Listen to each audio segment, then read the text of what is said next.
so they came to the hospital. They took the child away, and I wanted to help the mom in any way that I could. And so I became a safety service provider for this little girl.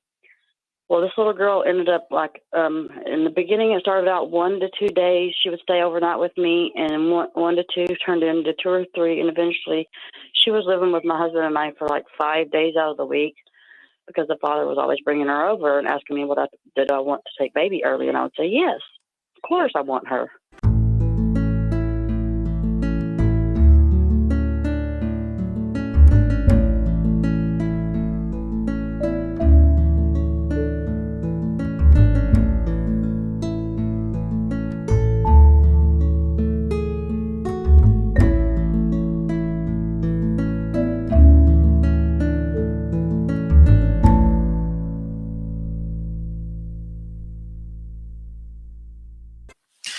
So let's jump right into the calls today. Let's take Amy from Oregon. Amy, did you have a story to tell or a question to ask? Thank you, first of all, for hearing me out. I have a question, actually, I guess, more than I would tell the story, because the story's really long. But, okay, there's a little girl that I raised. Okay, I met her birth mother at the apartment building I lived in at the time, which I'm still in the same apartment complex. But when she was born, I watched this little girl come into the world, and the father was given full custody, and the mother has disabilities, mental disabilities or whatever. Mm-hmm. And so they came to the hospital. They took the child away, and I wanted to help the mom in any way that I could. And so I became a safety service provider for this little girl. Well, this little girl ended up in the beginning, it started out 1 to 2 days. She would stay overnight with me, and one to two turned into 2 or 3. And eventually she was living with my husband and I for like 5 days out of the week, because the father was always bringing her over and asking me, did I want to take baby early? And I would say, yes, of course I want her. And anyway, her life is very well documented with videos and pictures and stuff like that. And since I'm not the biological mother to this child, and since she was removed, and the reason that she was removed is because she has 2 older half siblings, and the oldest one, the eldest daughter, made an accusation against her father and her mom's boyfriend. She said that he sexually assaulted her and possibly her middle sister, but not the little girl that I was raising.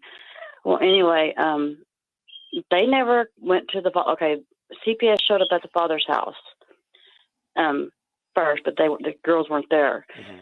Anyway, so they go over to the mother's house, the little girl raised her half sister's mother's house.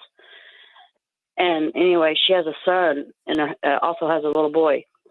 Well, they told her, she was distraught, and they told her, if you don't shut up and stop crying, we're going to take your son too. But they let her keep her son. And none of this stuff has been proven in court that this happened. And so it's like they're going after the birth mother over her disabilities. And they told us when they came to my home and removed this little girl from me, oh God help me, they told us to get certified to be foster parents, right? Mm-hmm. And we went through the grueling process of becoming certified to be foster parents, so that I could get this little girl back while this investigation is going on.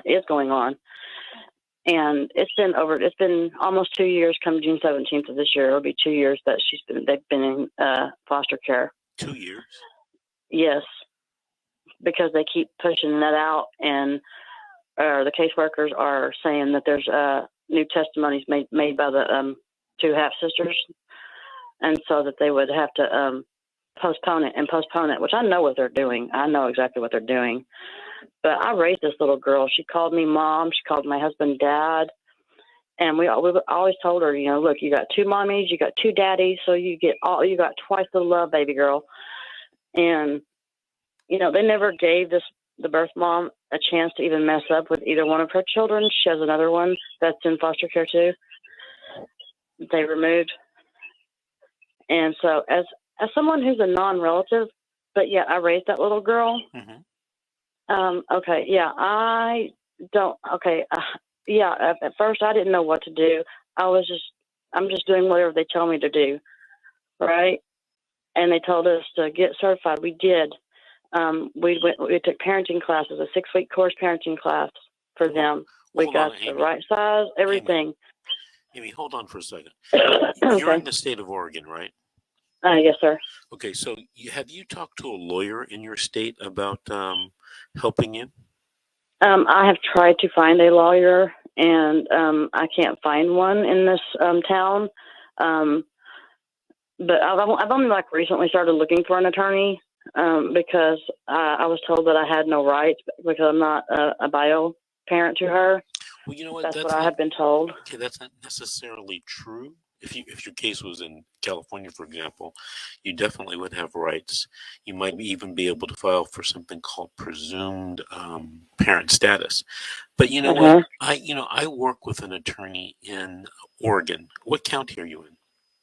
Douglas County. Okay, I work with an attorney. He's in Deschutes County. But what I'd like you to do is during the week coming up, I want you to call me at my office, and I'm going to give you his name and number, and you give him a call and see if he can assist you with your, I think they call it DHS matters or CPS matters in Oregon. Okay.